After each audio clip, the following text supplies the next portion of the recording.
On today's hot topic, we're going to discuss hemoglobin gel electrophoresis as recommended by one of our followers. So, as a recap, hemoglobin is a protein found on our red blood cells that's responsible for carrying the oxygen throughout our body.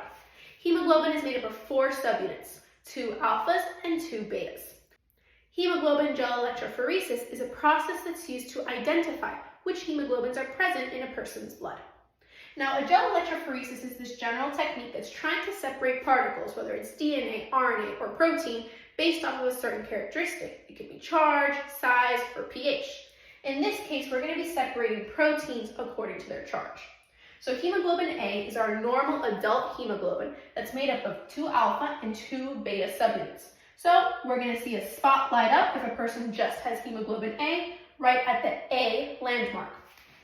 Hemoglobin F is fetal hemoglobin, and now this is present in utero as well as during the first few months of development. Fetal hemoglobin is made up of 2 alpha and 2 gamma subunits. Since it has a slightly different structure, it's going to show up on a different spot of our gel, particularly at the F spot.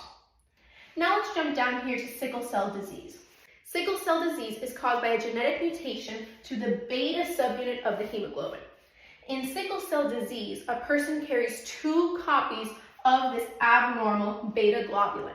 So that means this person has no normal hemoglobin in their blood. They only have hemoglobin S. So in their blood, we only see a mark at the hemoglobin S site. Now, sickle cell trait means that a person carries 1 normal copy of this beta globulin and 1 abnormal copy. So that means that their blood is going to carry hemoglobin S and hemoglobin A. As a result, we're going to have 2 marks on their gel electrophoresis, 1 at S and 1 at A. Now, there are other diseases where hemoglobin might be implicated, so this gel could definitely be expanded. However, these are our most common ones, as well as the most heavily tested. So if you have any questions, let us know and drop them down in the comments.